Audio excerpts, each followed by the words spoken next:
Terima kasih Anda masih bersama kami. Bagi Anda yang baru saja bergabung, kami hadirkan kembali 3 berita utama hari ini. Belasan bangunan rumah dan fasilitas umum rusak diterjang angin puting beliung di Desa Gunung Melayu, Labuhan Batu Utara. Pasangan Bacagup Bobi Nasution Surya dan Edi Rahmayadi Hasan Basri jalani pemeriksaan kesehatan sebagai syarat kontestasi Pilkada Sumut. Penerbangan penumpang dengan tujuan Jeddah, Medan, dan sebaliknya dibuka kembali setelah sempat tutup saat pandemi COVID-19.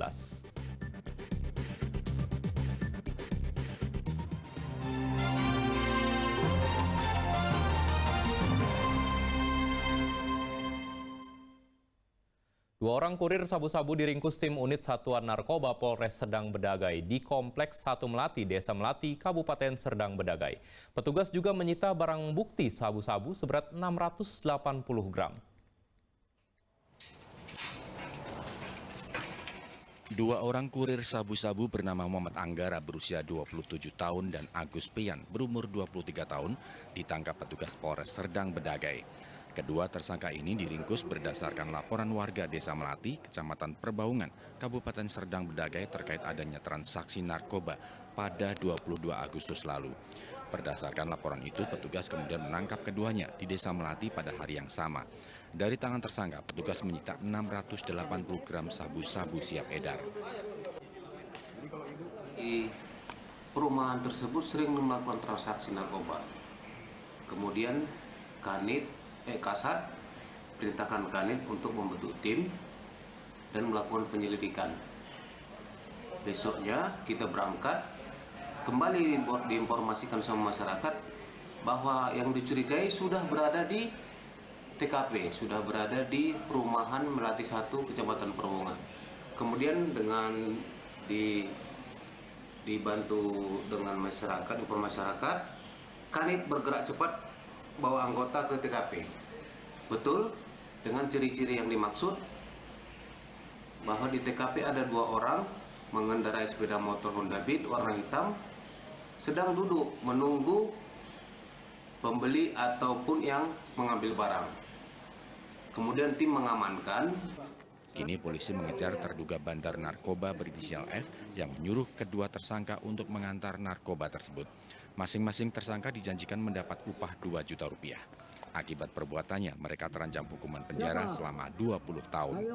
Muhammad Hamdani melaporkan dari Serdang Bedagai.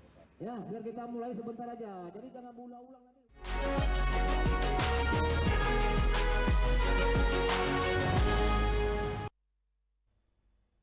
Kita ke arena pertandingan PON ke-21. Tim polo air putri Yogyakarta harus kembali dengan tangan hampa atas kekalahan beruntun pada pertandingan polo air putri.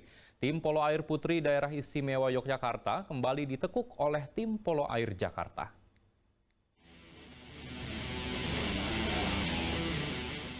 Kekalahan beruntun tim polo air DIY pada Sabtu petang tampak dari awal pertandingan. Polo air putri Jakarta tampak mendominasi permainan dengan serangan bertubi dengan skor 6-0 dan 11-2 di kuarter awal dan kedua. Hingga akhir pertandingan, tim polo air Yogyakarta hanya mampu membobol 2 gol ke gawang tim polo putri Jakarta. Kedudukan akhir, tim polo air putri DIY harus mengakui kekalahannya atas tim Jakarta dengan skor akhir 22-2. Dengan kemenangan ini, tim polo air putri Jakarta akan berhadapan dengan tim polo air putri Jawa Barat yang telah lebih dulu meraup menyapu skor pada laga pembuka Jumat petang kemarin untuk perebutan medali emas. Kalau optimis pastinya 90% kita optimis karena kemarin kita sempat untuk persiapan ini kita training camp 3 minggu di China. Jadi kita lawannya bisa dibilang lebih berat dari mereka dan kita juga sebelumnya udah pernah ketemu sama Jawa Barat dan selalu menang. Jadi kita optimis. Hari sebelumnya, tim polo air putri Yogyakarta juga kalah dari tim polo air putri Jawa Barat. Serangan tim putri polo air Jawa Barat terlihat membabi buta dari awal pertandingan. Gol perdana ke gawang DIY pada menit-menit awal berhasil menciptakan gol-gol lanjutan yang mengunggulkan Jawa Barat. Hingga kuartal kedua, DIY nyaris belum bergeming untuk mencetak gol menyaingi tim lawan. Sebaliknya, tim putri Jabar terus mendesak membuat pertahanan Putri DIY semakin terpojok. Meski gol perlawanan berturut-turut berhasil disajikan pada setengah pertandingan oleh tim Putri DIY, namun tidak berhasil menyeimbangkan kedudukan. Malahan, tim Putri Jawa Barat justru kembali meraih kendali permainan di akhir babak dengan skor akhir 22-5.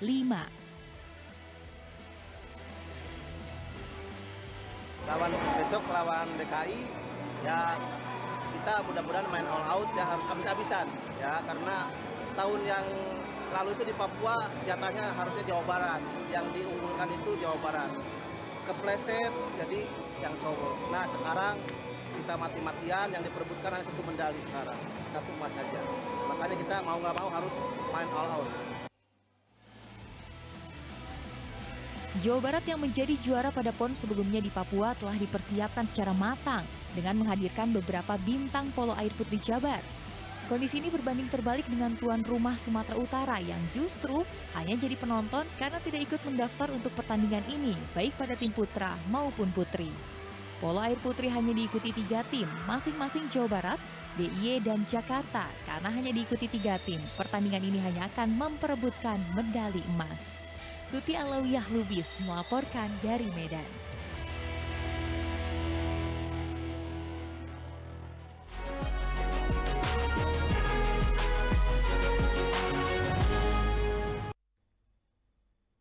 Pesawat maskapai Saudi Airlines kembali mendarat di Bandara Kuala Namu, Deli Serdang. Kedatangan pesawat ini disambut dengan tradisi melewati gerbang air di apron bandara. Rute ini sempat dihentikan karena pandemi COVID-19.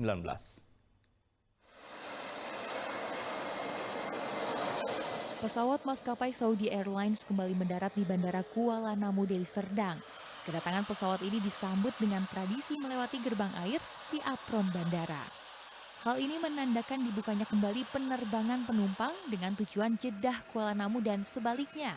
Maskapai Saudi Airlines sebelumnya pernah beroperasi di Sumatera Utara, namun aktivitas tersebut tutup akibat penyebaran virus COVID-19 pada tahun 2020 lalu.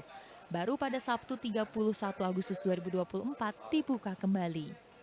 Kedatangan maskapai ini juga disambut oleh pejabat tinggi PT Angkasa Pura Aviasi dan pejabat tinggi lainnya dari Kepala Kantor Otoritas Bandara, Bea Cukai, dan Jasa Angkatan Semesta atau JAS. Dengan adanya rute ini, masyarakat Sumatera Utara memiliki peluang besar untuk menjalankan ibadah umroh ke Tanah Suci tanpa harus transit di Jakarta. Kepala Otoritas Bandar Udara Wilayah 2 Medan, Sohib Al-Rohman, menyebutkan tidak berbeda dengan Lion Air dan Citylink. Maskapai Saudi Airlines juga memiliki frekuensi penerbangan 4 kali dalam sepekan. Diharapkan ada wisatawan yang juga ikut dalam penerbangan menuju Sumatera Utara untuk berwisata ke Danau Toba. Hari ini Saudi 4 kali seminggu, 4 time a week ya. Nah ini tentu akan meningkatkan pelayanan kepada masyarakat Sumatera Utara, terutama jamaah umroh. Di samping itu, kami juga berharap dari Saudi masyarakatnya bisa datang ke Sumatera Utara untuk berwisata ke Medan, misalnya ke Danau Toba atau ke tempat-tempat wisata di Brastagi, dimanapun di Sumatera Utara ini menjadi satu target kami juga. Bukan hanya kita memberangkatkan jamaah kita ke sana, tapi juga masyarakat Saudi untuk berwisata ke sini. Dengan hadirnya maskapai ini diharapkan dapat mendongkrak ekonomi di Sumatera Utara, baik dari wisata, ekspor-impor, dan UMKM yang ada di Sumatera Utara. Muhammad Hamdani melaporkan dari Deli Serdang.